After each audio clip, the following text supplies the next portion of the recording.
आज की वीडियो में देखो बहुत ज्यादा इंपॉर्टेंट टॉपिक पे चर्चा करेंगे। English paper presentation, very very important.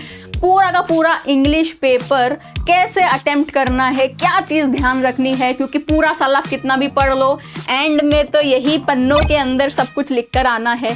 आप जब अपना पेपर लिख रहे होते हो, आपके हाथ में दो चीज होती है, एक ये 25 पन्नों की आंसर शीट बुकलेट और क्वेश्चन पेपर। एग्जामिनर जब आपका पेपर चेक कर रहा होता है, उसके हाथ में तीन चीज होती है, बच्चों का आंसर शीट, क्वेश्चन पेपर और इंस्ट्रक्शन पेपर, जिसको आईपी बोलते हैं। वो एग्जामिनर को कौन देता है? बोर्ड कमेटी एग्जामिनर को देती है, और उसके अंदर पूरा एक एक क्वेश्चन के इंस्ट्रक्शन लिखे होते हैं कि बच्चे को फुल मार्क्स तभी मिलेगा जब उसने इस फॉर्मेट में लिखा है। अरे वो देख रहा है फॉर्मेट, तुम दिखाओ ज्ञान। आपको वो फॉर्मेट के तहत अगर आप आंसर लिख रहे हो और उसको प्रेजेंट कर रहे हो एग्जामिनर के सामने, तो आपको फुल मार्क्स मिलेंगे। आपने अपने आंसर शीट में व्हाइटनर से कुछ कट करके आ गए तो अंडा मिलेगा, और आपका ये पन्ना जो इंसान चेक कर रहा है, एग्जामिनर, उसको नहीं पता है कि आपने साल भर पढ़े हो, एक महीना पढ़े हो, वो आपको सिर्फ और सिर्फ मार्क्स दे रहा है आपकी हैंडराइटिंग, आपका प्रेजेंटेशन और आपने इसमें जो भी कारनामा किए हो उसके बेस पे।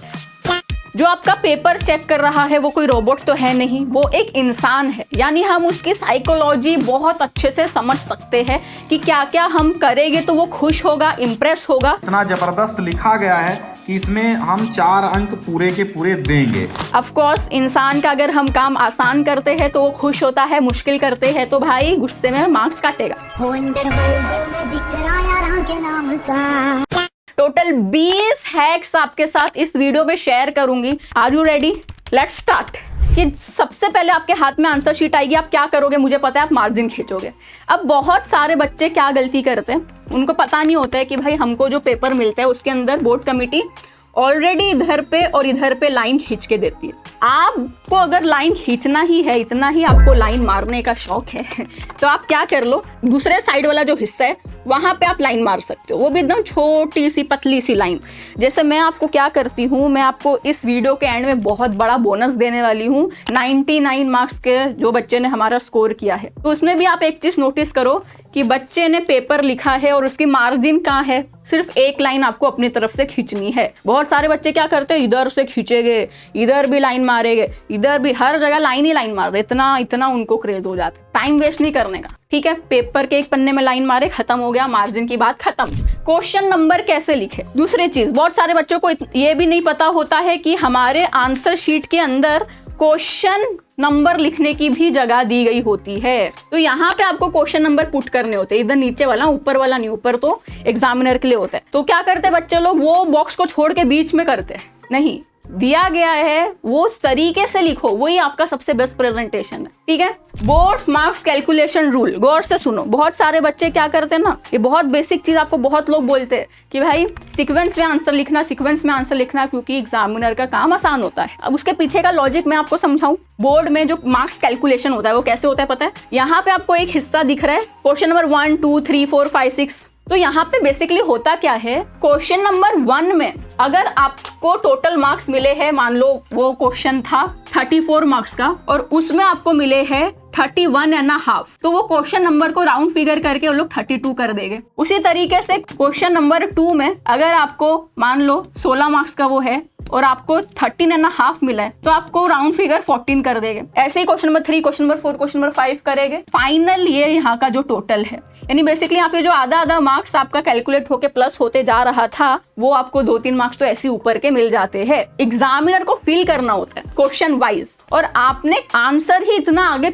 पीछे लिखे हो, मतलब क्वेश्चन नंबर 1 पहले लिखे हो, फिर क्वेश्चन नंबर 3 लिखे हो, फिर क्वेश्चन नंबर 2, तो ये कॉम्प्लिकेट हो जाता है। फिर वो जो आधे 1 मार्क्स, जो 2-3 मार्क्स मिलने वाले थे ऊपर के, वो भी नहीं मिलते। तो बस ये चीज याद रखना कि ये बहुत प्यारा रूल है यार, ऊपर के दो, क्योंकि अपन जब यूनिट टेस्ट कोई भी एग्जाम देते हैं उसमें कैसा होता है भाई, 80 में से आपको जितना मार्क्स मिला एक बार ही राउंड फिगर होगा। यहाँ पे तो हर क्वेश्चन में राउंड फिगर होता है। सीक्वेंस में लिखो तो आपको फ्री मार्क्स मिल जाएंगे। कितने टीचर्स मेरा पेपर चेक करेंगे? एक एग्जामिनर ने तो चलो अच्छा था, भोला भाला एग्जामिनर था, तो उसने एडजस्ट करके आपको अच्छे मार्क्स दे दिया। आपने सीक्वेंस में नहीं भी लिखे हो तो आपको मार्क्स दे दिया। बट आपका पेपर सिर्फ एक एग्जामिनर चेक नहीं करेगा, आपके पेपर में साफ यहाँ पे लिखा होता है एग्जामिनर, उसके बाद जाता है मॉडरेटर, उसके पास जाता है चीफ मॉडरेटर, यानी 3 लोग आपका पेपर चेक करते हैं। तो यानी अगर एग्जामिनर ने भले ही आपको मार्क्स दे दिया, तो मॉडरेटर के पास ये पावर होती है कि वो आपके मार्क्स काट सकता है या बढ़ा सकता है। ठीक है। और चीफ मॉडरेटर के पास तो वही सारे पेपर जाते हैं जो बच्चे टॉपर होते हैं, जो जिनका मतलब मार्क्स क्लैश हो गया है, किसी को टॉपर बनाना है तो वो चीफ मॉडरेटर के पास जाता है। कोई बच्चा फेल हो गया तो उसको धक्का मार के पास कराने की जिम्मेदारी चीफ मॉडरेटर को दे देते हैं। तो आप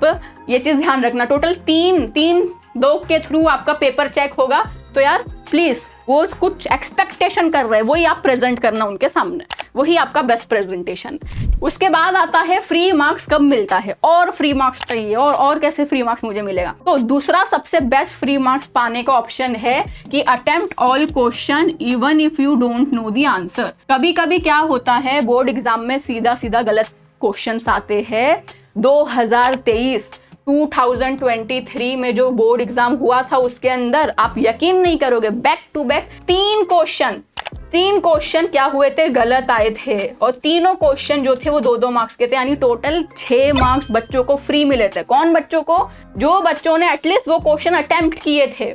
अगर वो क्वेश्चन मान लो जो बच्चे ने अटेम्प्ट नहीं किया तो उसको फ्री मार्क्स नहीं मिलेगा, क्योंकि वो रूल है, राइट। सोचो कितना दर्द होता होगा कि यार शिट, एटलीस्ट क्वेश्चन नंबर लिख देता। यस, बोर्ड कमेटी बोलती है एटलीस्ट तू क्वेश्चन नंबर भी लिखेगा तो हम उसको अटेम्प्ट मानेंगे, राइट। तो कभी कभी आपके साथ ऐसा होगा कि अरे भाई ये तो क्वेश्चन मेरे पल्ले नहीं पड़ रहे, मैं पढ़ के तो आया था बट समझ में नहीं आ रहा है। तो कभी कभी क्या होता है क्वेश्चन ही गलत होता है, अटेम्प्ट कर लेना, फ्री मार्क्स मिल जाएंगे। Start main question in new page, ये तो एकदम बेसिक चीज। देखो प्रेजेंट एग्जामिनर आपसे एक्सपेक्ट करता है कि न्यू क्वेश्चन जो भी स्टार्ट हो रहा है, क्वेश्चन नंबर 1 न्यू पेज में होना चाहिए, ठीक है। क्वेश्चन नंबर 2 न्यू पेज में होना चाहिए, ठीक है। अगर आप एकदम फ्लो में लिखे जा रहे हो, क्वेश्चन नंबर 2 भी क्वेश्चन नंबर 1 के साथ मिक्स है, तो वो फिर प्रेजेंटेशन गया आपका, ठीक है। एग्जामिनर एक्सपेक्टेशन लेके बैठा है कि हर क्वेश्चन न्यू पेज से स्टार्ट करना है, बच्चा करता है और आपने मिक्स कर दिया question number 1 and question number 2 को, तो प्रेजेंटेशन के साथ आपने खिलवाड़ कर दिए, ठीक है। हाँ, अब क्वेश्चन नंबर 1 के अंदर अगर छोटे छोटे और क्वेश्चन है तो आप उसको फ्लो में लिखते जाओ, बट न्यू क्वेश्चन भले ही आपका आधा पेज बचा हुआ है, तो उसी तरीके से दूसरी गलती ये मत करना कि भाई हर छोटा छोटा क्वेश्चन एक पेज पे लिख रहे, ग्रामर का एक क्वेश्चन फिर नीचे का छोड़ दिए, फिर न्यू क्वेश्चन फिर नीचे का, बोलेगा कि हाँ भाई पूरा वसूल ले, अपने बोर्ड का पैसा जो तूने भरा है पेपर छोड़ छोड़ के वसूल ले। पेन कलर इतना बेसिक चीज है, बच्चों को पता नहीं होता है कि आपके बोर्ड एग्जाम में सिर्फ 2 कलर ही पेन की अलाउड है, सिर्फ और सिर्फ 2। कौन सी? जल्दी बताओ। व्हाइट, वाओ व्हाइट तो पेज होता है, ठीक है। ब्लू एंड ब्लैक, और उसमें भी बच्चे पूछते हैं। देखो मैं ना इस वीडियो के अंदर आपके जो बेसिक क्वेश्चन होते हैं, जो आपको कंफ्यूज करते हैं, जो आपको डराते हैं, जो आपको खौफ देते हैं, वो सब भी सॉल्व करते जा रही हूँ, क्योंकि मेरे को ये वीडियो रिसर्च करने में 3-4 दिन लग गए थे, इतने सारे कमेंट्स ये सब पढ़ के। तो बच्चे लोग इतने बेसिक क्वेश्चन में कंफ्यूज हो जाते हैं कि मैम क्या मैं बॉल पेन से लिख सकता हूँ, क्या मैं जेल पेन से लिख सकता हूँ? लिखो, बॉल पेन से लिखो, जेल पेन से लिखो, किससे भी लिखना है आप लिखो, बस उसका कलर ब्लू होना चाहिए या तो ब्लैक होना चाहिए, उसके अलावा कोई दूसरा कलर इस्तेमाल नहीं करना है। अदरवाइज करेक्ट आंसर भी रहा तो गरम गरम अंडे मिलेंगे। बिल्कुल भी आप वाइटनर और हाइलाइटर का इस्तेमाल अपने आंसर शीट में नहीं करोगे, ठीक है। जो हरी, पिंक, ब्लू कलर के हाइलाइटर आते हैं और वाइटनर आते हैं जिससे अपन अपनी गलती छुपाते हैं, बिल्कुल अलाउड नहीं है, सख्त मना है, ठीक है। तो ये क्या है, बिल्कुल यूज नहीं करना है, नॉट अलाउड।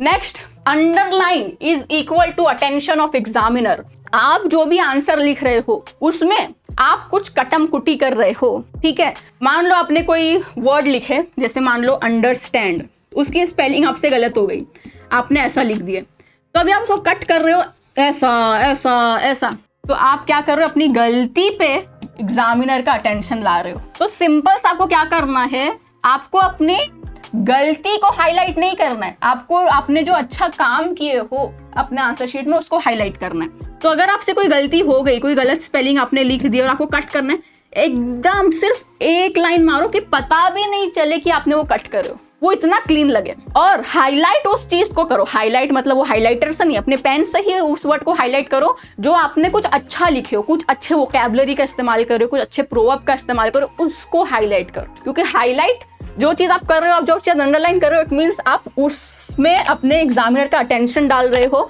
तो अच्छी चीज पे अटेंशन डालोगे तो एग्जामिनर मार्क्स देगा भर भर के, क्योंकि उसको दिन में बहुत सारे आंसर शीट चेक करने हैं। तो आप उसका काम आसान करो, उसको पूरा एक एक वर्ड तो कोई पढ़ेगा नहीं आपका बैठ के, ठीक है। एग्जामिनर हो या कोई कितना भी बड़ा तोप हो, कोई भी एक एक वर्ड बैठ के नहीं पढ़ता है, वो अपनी लॉजिक लगाएगा, ऊपर ऊपर से धन धन धन धन धन। तो अगर अच्छी चीज लिखे हो तो शायद वो आप उसके पकड़ में ना आए। तो आप अपने लिए ये काम आसान कर दो और उसके लिए भी आसान कर दो कि हाईलाइट करके बता दो भाई ये देख मैंने लिखा हूँ, मेरे को मार्क्स चाहिए, ठीक है।